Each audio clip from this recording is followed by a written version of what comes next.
Bonjour, il est 17h30, nous sommes le 27, donc lundi. Voilà, nous sommes lundi. Et heureux de vous retrouver, j'espère que vous avez passé un bon week-end, tout comme nous, un week-end extrêmement ensoleillé. Il fait plus de 30 degrés à Moscou, avec un grand ciel bleu, donc nous avons, en fait, il fait très très chaud là. Et c'est du bonheur. Mais Arnaud, Igor, vous allez nous faire une petite mise à jour. Alors, Arnaud, que s'est-il passé ce week-end, sachant qu'on a eu un G7 et que j'imagine que tu as deux, trois nouvelles provenant du G7. Absolument, Président. C'est de ça dont j'avais l'intention de parler aujourd'hui, un sommet du G7 qui a annoncé de nouvelles mesures avec un degré de précision divers en réalité. D'abord, un embargo sur les importations d'or russe. Alors, il faut rappeler que la Russie est le troisième producteur mondial d'or. Elle représente 8% de la production mondiale, que ses exportations représentaient en tout cas jusqu'à une date récente environ 15 milliards d'euros et qu'une part substantielle était exportée vers la Grande-Bretagne. Mais, et il y a plusieurs mais, d'une part, les pays de l'Union européenne doivent encore en discuter. Par ailleurs, il n'y a plus, semble-t-il, d'exportation d'or vers les pays occidentaux depuis le mois de mars. On me dit qu'il y a des problèmes de son. Est-ce que vous avez des problèmes de son? Est-ce que vous pouvez... Non, son OK, parfait. Tu peux continuer. Donc, on ne sait pas très bien si ça aura un effet, puisqu'en réalité, ça consacrerait une situation de fait déjà existante. Quelles pourraient être les conséquences? Accroissement des achats par la Banque centrale de Russie de l'or produit dans le pays. Jusqu'ici, la Banque centrale rachète avec un rabais de l'ordre de 15%. On sait que les producteurs russes ont demandé à vendre aux cours mondiaux. On verra quelle sera la solution retenue et on peut imaginer une hausse des cours mondiaux de l'or. Autre mesure ou esquisse de mesures avec donc de nouvelles restrictions, de nouvelles sanctions sur le pétrole. Ce qu'on évoque depuis de longues semaines, ce qui a de nouveau été discuté, mais sans aboutir apparemment, c'est l'idée d'instaurer un prix maximum, un seuil maximum pour l'achat du pétrole russe. Draghi également évoqué ce principe relativement au gaz, sauf que ça paraît extrêmement compliqué, ça paraît assez nébuleux en fait. Le principe même est assez surprenant, que l'acheteur puisse imposer le prix d'achat au vendeur. On a du mal à imaginer que les Russes acceptent ce principe-là. Personnellement, je pense que ce serait leur fournir un prétexte pour suspendre des livraisons, notamment s'agissant du gaz. L'idée vient plutôt des États-Unis, de Madame Yellen, mais encore une fois, le mécanisme paraît assez nébuleux. En tout cas, il n'a pas été finalisé lors de ce sommet. Par ailleurs, ont été annoncés à l'issue du G7 la volonté de renforcer les mesures restrictives qui frappent le complexe militaro-industriel russe, les industries de défense, et, je cite, sera étudiée la possibilité de contribuer à la reconstruction de l'Ukraine par le biais du versement de certains actifs d'oligarques russes gelés. Mais encore une fois, il s'agit d'étudier, là encore, aucun mécanisme, aucune décision n'a été prise. On sait que sur ce point précis, il y a des controverses juridiques. Les Américains, en réalité, sont assez prudents sur l'hypothèse de confisquer, en réalité, les biens d'oligarques ou de citoyens russes. Autre nouvelle économique russe qui a fait les gros titres ce matin, en tout cas les gros titres des agences Reuters et Bloomberg, c'est le défaut sur la dette extérieure de la Russie. Alors, ça fait les gros titres. La réalité, elle est assez particulière, on le sait, puisqu'il s'agit d'un défaut organisé par les créanciers, en tout cas par les Américains, pour empêcher la Russie, qui a l'argent en réalité, mais de pouvoir le transmettre jusqu'à ses créanciers en dollars. C'était donc une échéance prévisible depuis le mois dernier, depuis le 27 mai. Donc les sommes qui n'ont pu à ce stade être acheminées jusqu'aux créanciers portent sur 100 millions de dollars. La Russie récuse le terme de défaut s'agissant de ce qui s'est passé ou de ce qui ne s'est pas passé plutôt ce matin. Enfin, un dernier chiffre donné cet après-midi par l'Agence fédérale des suivis financiers, donc le renseignement financier russe, qui relève une baisse de 80% des transactions financières avec les pays dits inamicaux depuis le mois de mars. Donc on voit que les flux financiers, et à l'inverse, un triplement des flux vers les pays qui ne font pas partie de cette liste. Donc on voit les réagencements importants dans le domaine financier. Et les pays inamicaux sont les pays occidentaux. Donc, on voit encore une ouverture donc, de la Russie vers les pays asiatiques et africains et Amérique du Sud. Et Dubaï, bien évidemment. Ouais.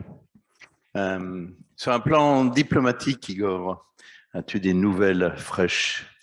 Oui, Président, il y a des nouvelles fraîches. Merci, bonjour à tous. Alors, sur le processus diplomatique lui-même, rien, mais en revanche, des déclarations autour de ce même processus. Tout d'abord, celle de l'adjoint au chef d'administration présidentielle ukrainienne qui s'est confiée au Financial Times ce week-end pour expliquer reconfirmer que l'Ukraine ne cherchait plus à devenir membre de l'OTAN, mais qu'en revanche, elle tenait à maintenir un partenariat étroit avec l'Alliance. De son côté, le secrétaire d'État Antony Blinken a déclaré que les États-Unis, je cite, soutiendraient n'importe quel règlement diplomatique du conflit ukrainien, mais qu'à ce stade, Américains et Ukrainiens étaient en contact étroit au sujet de la meilleure stratégie diplomatique à adopter, tandis que Washington maintenait ses livraisons d'armement afin de apporter à l'Ukraine, de fournir à l'Ukraine la position de négociation la plus forte possible. M. Blinken a par ailleurs indiqué qu'il n'était pas impossible qu'il rencontre M. Lavrov en marge du G20 qui se tiendra au niveau des chefs de la diplomatie les 7 et 8 juillet prochains en Indonésie. Alors à propos du G20, le président indonésien, donc qui abritera l'Indonésie, qui abritera le G20 à la fin de l'année, le président indonésien, comme nous l'avons dit la semaine dernière, va se rendre à Moscou puis à Kiev très prochainement, puisque sa visite est prévue les 29 et 30 juin. Et lors de cette tournée, il compte proposer à messieurs Zelensky et Poutine des pourparlers pour la paix. Donc on voit que le G20, en tout cas sous la présidence indonésienne, essaye de se proposer, en tout cas d'offrir ses bons offices, voire une forme de médiation. Comme le président l'a indiqué, il y a une actualité autour du G7, G7 auquel M. Zelensky a participé par visioconférence, puisqu'il se tenait en Bavière. Le président Zelensky a déclaré que l'Ukraine souhaite, je cite, que la guerre soit terminée avant l'hiver, mais il a cependant indiqué dans la même déclaration que ce n'était pas le moment de négocier à ce stade avec la Russie, autrement dit que la position de négociation de l'Ukraine n'est pas à son avantage et qu'il faut donc attendre tout en ayant cet horizon donc de l'hiver comme limite, j'allais dire, maximale pour fermer, tant qu'on puisse le faire, cette crise. Alors, lors de ce G7, les pays membres ont prévu de poursuivre leur aide à l'Ukraine sans limite de temps, d'une part, et à ne pas relâcher la pression sur la Russie, d'autre part. En marge de ce G7, le Premier ministre britannique Johnson et le président Macron se sont entretenus et à l'occasion de ces discussions, on a appris que M. Johnson a expliqué au président français que ce n'était pas le moment de résoudre le conflit ukrainien, car cela, si jamais ce conflit était résolu maintenant, conduirait à une instabilité durable dans le monde. Les deux leaders ont par ailleurs convenu de renforcer leur aide militaire à l'Ukraine. En ce qui concerne le G20, Mme von der Leyen a indiqué que la présence de Vladimir Poutine en Indonésie à la fin de l'année, donc à Bali en novembre, n'empêchera pas les leaders occidentaux d'également prendre part à ce G20, puisqu'il était question au printemps éventuellement d'un boycott si jamais M. Poutine venait participer au G20. Manifestement, en tout cas aujourd'hui, ce n'est plus à l'ordre du jour. Monsieur Loukachenko a passé le week-end, si j'ose dire, en Russie, puisqu'il est arrivé en fin de semaine dernière, tout d'abord à Zavidovo, dans la région de Tver, puis ensuite il s'est rendu à Saint-Pétersbourg, et 2 jours de consultation donc, avec Vladimir Poutine. Au bilan, on peut retenir que la Russie va renforcer sa coopération militaire avec la Biélorussie, puisqu'elle va moderniser des Sukhoi 25 biélorusses, mais également fournir dans les mois qui viennent des systèmes sol-sol Iskander-M, dont on sait qu'ils peuvent être dotés d'une charge nucléaire tactique. Tout ça, évidemment, sur fond de crise autour de Kaliningrad. Kaliningrad, justement, on sait que l'Union européenne, en fin de semaine dernière, avait déjà commencé à calmer le jeu. J'avais cité les déclarations de M. Borrell notamment, mais visiblement l'Union européenne préparait un document en vue d'autoriser le transit de marchandises depuis la Russie vers Kaliningrad, autrement dit depuis la Russie vers la Russie. Cela dit, ce mécanisme qui serait une sorte de mécanisme ad hoc en fait, c'est un mécanisme auquel pour l'instant Vilnius s'opposerait, puisque la Lituanie continue de souhaiter vouloir appliquer les sanctions stricto sensu. Enfin, je vais terminer avec une actualité autour de la Turquie, puisque le porte-parole de la présidence turque, M. Kalin, a réaffirmé que la Turquie ne comptait pas adopter les sanctions contre la Russie, dans la mesure où cela serait, je cite, contre ses intérêts économiques. Le président Erdogan a par ailleurs indiqué que, et là je cite encore le président Erdogan, les actions de la Russie en Ukraine ne sont pas le fruit du hasard, car elles ont été précédées par celles de l'OTAN et de l'Occident. Fin de citation. Enfin, la Turquie a par ailleurs lancé une 3e compagnie aérienne spécialisée dans le transport de touristes russes. Après Southwind et MGA Airlines, la compagnie Air Anka a été créée. Elle va aligner 2 A330 qui seront opérés à partir d'Izmir pour faire des rotations entre la Turquie et la Russie. Voilà, Président. Merci, Igor. Il n'y a pas une pression européenne sur la Turquie telle qu'il l'avait faite sur Belgrade pour arrêter. D'ailleurs, ça a marché, puisqu'il n'y a pas d'avion, enfin, il n'y a qu'un avion par jour entre Belgrade et Moscou. Et l'Union européenne n'a pas réussi à faire pression sur la Turquie, sur ces avions. Je crois qu'on n'a pas tout à fait le même levier sur la Turquie que sur la Serbie. Donc, pour l'instant, les Turcs résistent, sont têtus. Le président Zelensky aussi s'y était opposé. Il avait demandé à la Turquie d'empêcher l'entrée de tout Russes sur le territoire turc. Ouais. Non, mais les Turcs s'abritent. D'ailleurs, dans la même déclaration que je citais de Kalin, il le redit. Il dit on ne compte pas appliquer les sanctions. Par contre, ils mettent en avant leur rôle de médiateur. Et là, ce que Kalin a expliqué, il dit nous, on joue un rôle de médiateur, on pousse pour une médiation.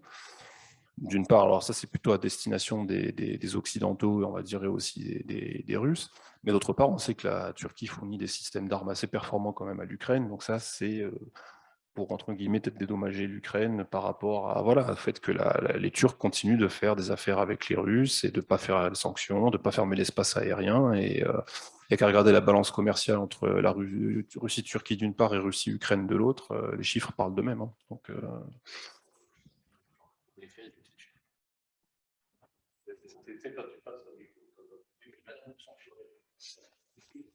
nous n'avons pas de questions. Alors, il faut poser-nous des questions si vous en avez, sinon, bien évidemment, on écourtera le... Ah, je dis ça, il y en a 2 qui arrivent. Pouvons-nous racheter Engie ou Total en Russie ou l'Occitane? Pourquoi la Russie s'est octroyée la possibilité de pirater les brevets et marques alors qu'ils sont protégés et souvent français? Quand vous dites pouvons-nous racheter Engie ou Total, alors de qui parlez-vous? De la Russie? Vous parlez d'une nationalisation lorsque vous dites ça, juste pour préciser votre question. Pendant ce temps-là, je vais lire la seconde.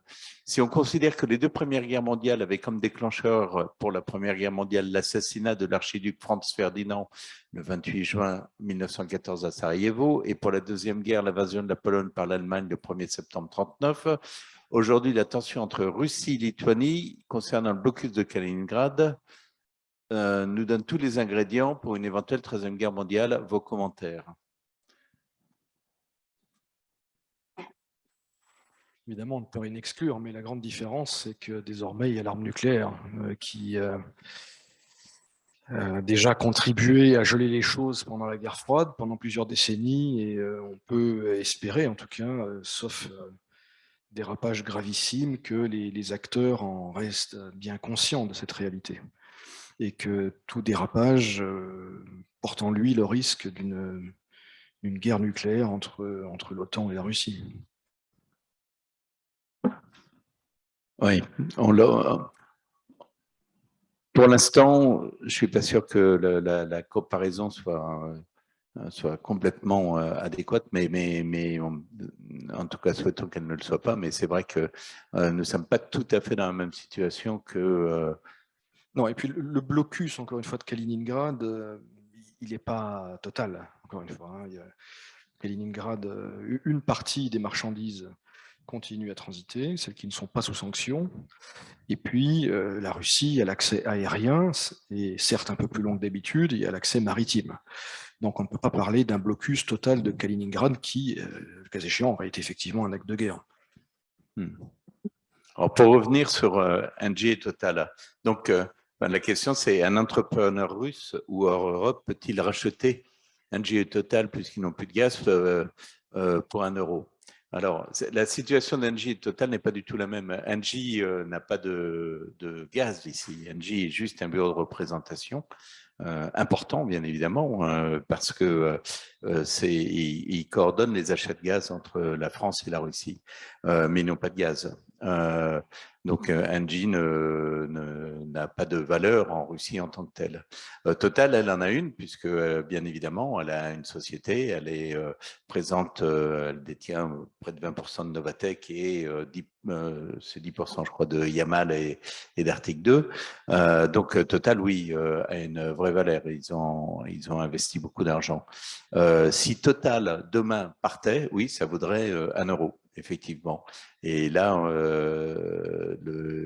si Total partait, ça veut dire Total dit, on quitte la Russie, donc ils enlèvent tous leurs expatriés, et ils ne pourraient pas le vendre, donc il reste à vous. Donc effectivement, un entrepreneur leur prendrait pour cette valeur-là. Mais ce n'est pas ce qu'il se passe du tout. Et ce n'est pas d'actualité. Et la Russie ne nationalisera pas Total, parce que ça, c'est l'autre pendant de votre question. C'est-à-dire, est-ce que la Russie peut dire, très bien, Total, je vous nationalise. Ils ne le feront pas, ce n'est pas ce qu'ils veulent faire avec les entreprises étrangères. Ils veulent que les entreprises étrangères restent. Donc, ils font tout pour qu'elles restent. Maintenant, ceux qui veulent partir, ils peuvent partir, mais effectivement, ils ne veulent rien. Total ne partira pas, ni Engie. L'Occitane a été racheté. Alors, je n'ai pas compris par qui. Je ne sais pas si c'est le management. Je ne sais pas si vous avez des informations. Je suis passé dans mon centre commercial dans le centre de Moscou hier et c'est écrit l'Occitane en caractère latin. Caractère latin, pas cyrillique. Donc, ils n'ont peut-être pas encore changé. Avant, c'était en cyrillique, maintenant ça. Alors, je ne sais pas, est-ce que c'était racheté par le management ou racheté par un autruche? Je n'en sais rien. Et je ne connais absolument pas les détails de la transaction, donc je ne peux pas la commenter. Tu parles dans le micro si tu veux dire quelque chose. Un mot sur le dernier entretien de Xi Jinping et Poutine. On a l'impression que la Chine cherche de plus en plus à pousser pour une médiation entre Russie et Ukraine. Igor, Arnaud, qui répond à la question. Igor. Bon, le dernier entretien, c'était quand même dans le cadre du sommet des BRICS qui s'est tenu en visio, donc il y avait aussi un agenda multilatéral. L'idée de promouvoir le monde multipolaire qui est cher à tous les pays qui sont membres des BRICS, le processus non plus de globalisation mais de régionalisation. Donc tout ça, c'est quand même des points qui, en théorie, sont quand même convergents entre tous ces pays. Maintenant, si dans ce cadre de BRICS, on s'intéresse plus précisément à l'axe au tandem Russie-Chine, il y a toujours dans les déclarations côté chinois, des officiels chinois, quand même une tendance à aller dans le sens du narratif de la Russie, à valider ce narratif. Et moi, j'attends de voir ce qui va sortir du sommet de l'OTAN à Madrid à la fin du mois, où je m'attends à ce que dans le nouveau concept stratégique de l'OTAN soit mentionnée la Chine, et que la Chine soit mentionnée peut-être pas comme une menace, mais au moins comme un danger. Et là, à mon avis, derrière, il faudra guetter ce qui va se passer entre Russes et Chinois, parce que je pense que là, on va avoir une montée encore qualitative du partenariat. Donc, de là à dire que maintenant, comme c'est le sens de la question, les Chinois veulent être médiateurs, en tout cas, ils ont déjà 2 ou 3 reprises depuis février expliqué qu'ils étaient disponibles pour, le cas échéant, effectivement, une médiation. Et évidemment, en plus de ce que j'ai dit avant, appeler à la fin du conflit quand même assez rapidement, mais ils ne perdent pas une occasion de dire que les responsabilités sont partagées et que l'OTAN a sa part de responsabilité dans le conflit. C'est le narratif que les Chinois quand même rappellent régulièrement. Alors oui, juste pour compléter et pour finir de répondre à la question, on évoquait, la personne qui pose la question évoque la possibilité d'une médiation chinoise. On en avait parlé, Igor en avait parlé très longuement il y a de longues semaines, en fait, c'était en avril, où il y avait eu quelques signaux en ce sens. Ça ne semble plus être à l'ordre du jour pour différentes raisons. La principale, me semble-t-il, étant que les Chinois ne se voient pas en médiateur. Ils auraient pu tenter quelque chose si le succès avait été garanti. Mais là, ce n'est plus à l'ordre du jour. Donc, non, ce n'est pas, pour prendre la question, une solution chinoise n'est pas vraiment d'actualité. Alors, nous pose deux questions qui se regroupent. Donc, Arnaud, on nous demande, après 4 mois, voyez-vous une certaine évolution de la position française vis-à-vis du conflit dans un sens ou un autre? Et en même temps, on nous dit, on a l'impression qu'il y a de plus en plus d'actes de résistance des Ukrainiens dans les territoires pris par l'armée russe. Ont-ils un impact? Si tu peux répondre aux deux questions. Pour ce qui est de la position française, une évolution, je ne suis pas sûr. La France, d'abord, dont on se souvient qu'elle a essayé de jouer un rôle jusqu'au bout. D'ailleurs, à ce propos, on a eu des détails assez croustillants, verbatim, du dernier échange téléphonique entre Emmanuel Macron et Vladimir Poutine quelques jours avant le début de l'intervention russe. Donc la France je dirais, promeut des sanctions, mais effectivement, elle n'est apparemment pas sur la ligne britannique. Ça, on le voit. Il y a eu des déclarations qui ont été généralement considérées comme assez malheureuses de la part du président français il y a une dizaine de jours sur la nécessité de ne pas humilier la Russie. Ça a été mal reçu en Ukraine. Ça a donné des arguments à ceux qui justement considèrent que la politique française est peut-être pas assez offensive. Ceci dit, la France a livré des armements, encore une fois, est à l'origine de nombreuses sanctions. Donc je ne pense pas que la France ait à se justifier de ce point de vue-là. Donc une évolution, je ne crois pas. Je pense que la France souhaite une solution négociée. Je pense aussi, sans peut-être qu'elle le dise de cette façon-là, mais qu'elle craint un conflit qui ne se terminerait pas en réalité, qui serait un conflit mal gelé, sans règlement, et qui constituerait un abcès pour des années, voire des décennies. Ça, la France n'en veut pas. Peut-être que d'autres ne seraient pas mécontents de maintenir un abcès aux portes de la Russie. Pour ce qui est des actes de résistance, on voit des choses effectivement dans le sud, dans la région de Kherson en particulier, à Mélitopol aussi. Il y a certains responsables des administrations pro-russes ou installées par les Russes qui ont été assassinés ou d'autres ont fait l'objet d'attentats. Est-ce que ça change la donne? Bon, c'est un paramètre important. J'observe que le directeur du renseignement militaire ukrainien, M. Boudanov, qui s'exprimait dans le Financial Times hier ou aujourd'hui, a annoncé plus d'actions de ce type-là, ce qui est à relever. Encore une fois, effectivement, ça fait partie de cette créer un sentiment d'incertitude auprès des personnes qui pourraient être tentées de travailler avec les Russes, alors même que la Russie laisse entendre de façon de plus en plus claire qu'elle ne quittera pas ces territoires. Merci Arnaud. Quant à la position du président français de ne pas humilier Vladimir Poutine, c'est la même pour le président Zelensky. C'est-à-dire ça ne sert à rien d'humilier les uns et les autres. Donc effectivement, c'est une position que la France a toujours maintenue. Oui, la seule question, encore une fois, la Russie n'a pas vraiment réagi à tout ça, évidemment, même si elle relève que la position de la France est sans doute plus modérée. Je ne suis pas sûr que d'ici quelques semaines, la question de l'humiliation de la Russie soit toujours d'actualité. Sur un sujet complètement différent, Pavel, la liste des produits d'importation parallèle va-t-elle être révisée à la hausse? D'une part, il ne s'agit pas d'une liste qui est gravée dans le marbre, c'est totalement évolutif. Nous avons rencontré à plusieurs reprises des interlocuteurs du ministère de l'Industrie et du Commerce qui nous ont proposé de les rencontrer très régulièrement afin de corriger les différentes lignes, c'est-à-dire des différentes immatriculations dans cette liste en fonction tout simplement de la situation du marché, c'est-à-dire que ce qui peut échapper, et ce qui doit échapper selon nous à la liste des importations parallèles, ce sont les produits qui sont soit fabriqués par des entreprises étrangères sur la Russie lorsque leur production est localisée, soit des produits qui continuent d'être importés en Russie par des entreprises étrangères.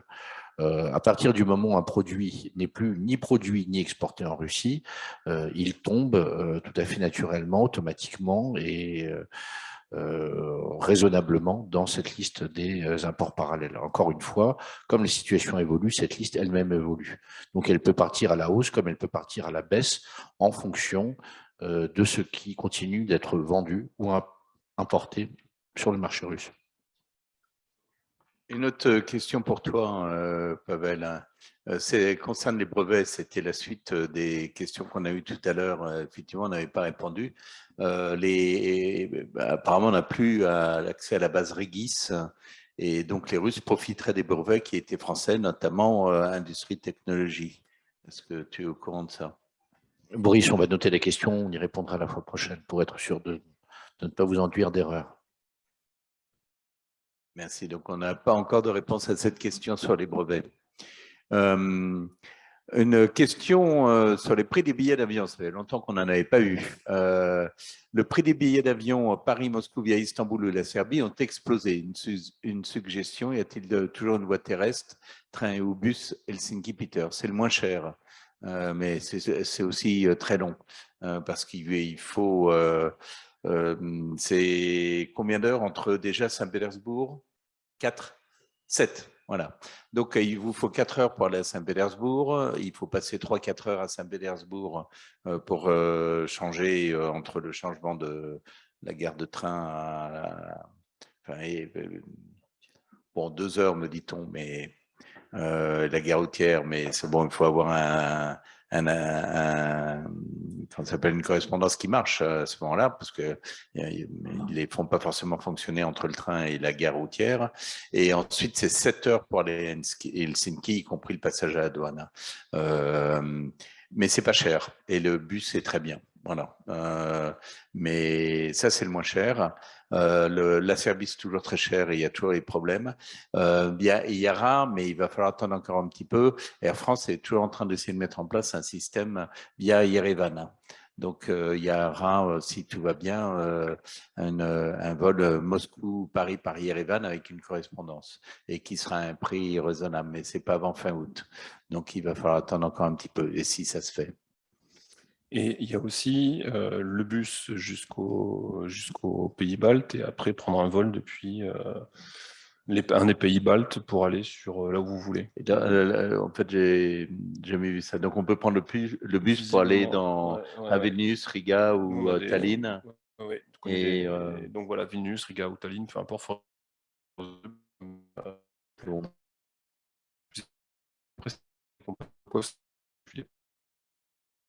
Ouais. Je sais pas moi, 100, 120 euros pour aller sur...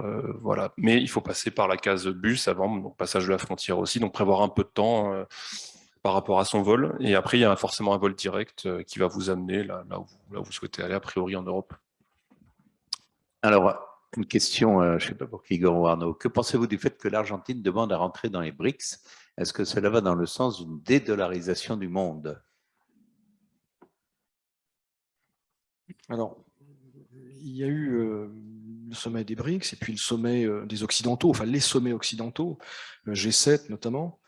Il est intéressant de noter que de part et d'autre, on courtise à peu près les mêmes pays un peu flottants, hésitants ou non alignés. L'Argentine, voilà, les Saoudiens, l'Indonésie, évidemment.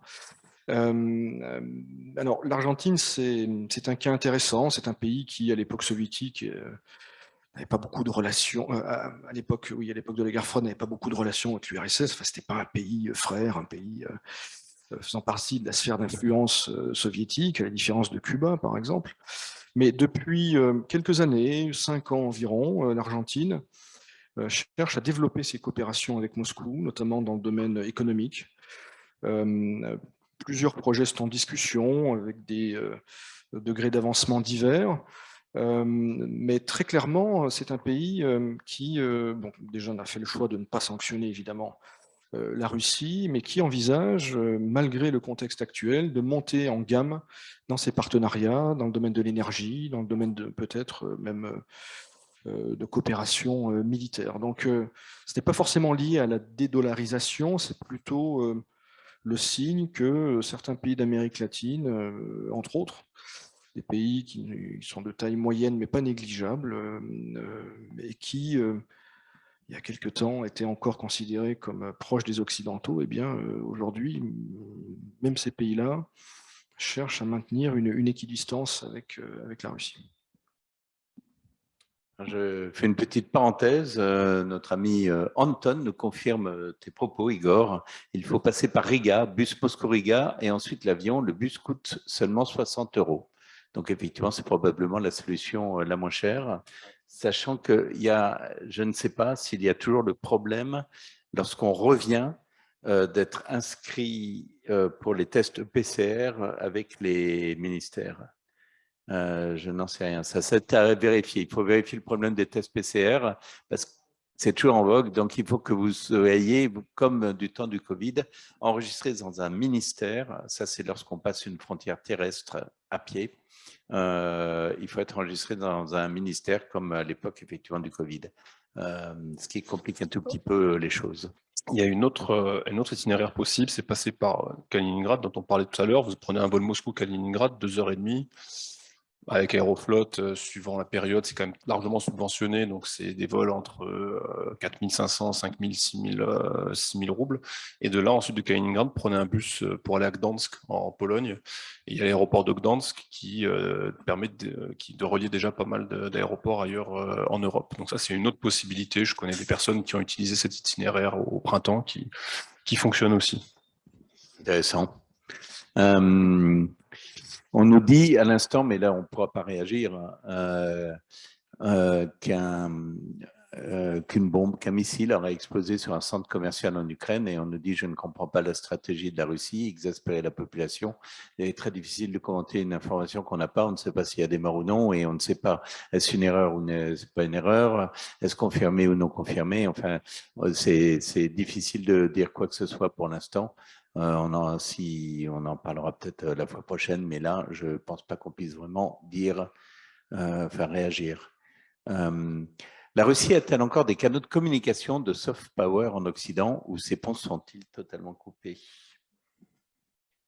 Le soft power n'a jamais été le fort de la Russie en réalité, en Occident en particulier. Et bon, vu le contexte actuel, il n'y a pas de... Je dirais que c'est presque néant. Donc il n'y a plus de soft power russe en Occident, ce qui n'est pas vrai pour d'autres régions du monde, encore une fois, hein, l'Afrique, l'Amérique latine dont on parlait à l'instant, le monde arabe. Mais en Occident, c'est réduit à néant. Alors, on nous demande aussi, pour les importations parallèles, Pavel, est-ce qu'on peut donner une liste de produits à protéger? Oui, mais sur la base de quoi, encore une fois? Bien sûr qu'on peut donner une liste de produits à protéger, mais en vertu de quoi? Est-ce que ces produits sont produits actuellement en Russie? Est-ce que ces produits sont officiellement importés par des entreprises qui le font en direct et avec évidemment la bénédiction, l'accord contractuel du producteur?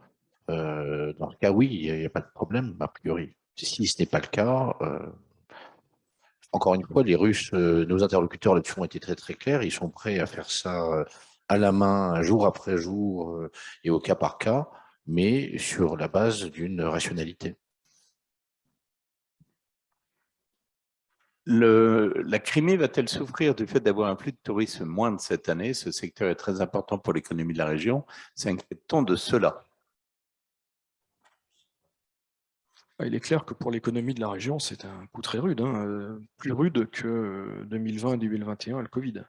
En tout cas, c'est ce qu'on lit dans la presse et les échos qu'on a. Donc, et je n'ai pas vu passer de mesures de soutien spécifiques, en tout cas à ce stade, au secteur touristique de Crimée. Donc il y a quelques trains qui passent, il y a donc tout ce qui passe par le pont, mais on sait que le trafic aérien ces dernières années avait littéralement explosé. L'aéroport de Simferopol avait pratiquement des navettes avec Moscou pendant la période estivale. Donc la contraction du flux touristique, il sera très significatif, probablement moitié moins, peut-être même moins 60-70%. En ce qui concerne les produits parallèles, Pavel, on a dit que ce sont des produits importés officiellement par des sociétés russes ayant des accords directs avec des producteurs français. Oui, oui, vous pouvez tout à fait nous écrire sur la hotline. On a mis en place une hotline et nous envoyer les documents et nous sommes tout à fait prêts à défendre cette cause auprès du ministère de l'Industrie et du Commerce.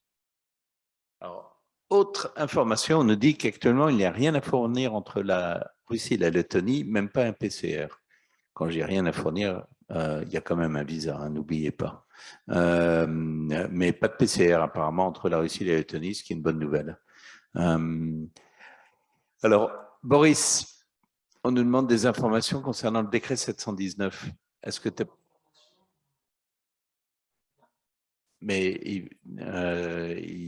as fait des recherches sur... Non, c'est le décret 719, c'est le décret automobile.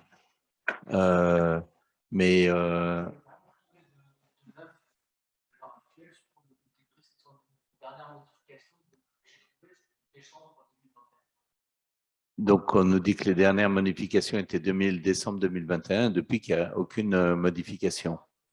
On n'a rien trouvé concernant le décret. Donc, pas de modification d'assouplissement pour l'instant. Ben voilà, on a fait le tour de toutes les questions. Donc, on vous remercie.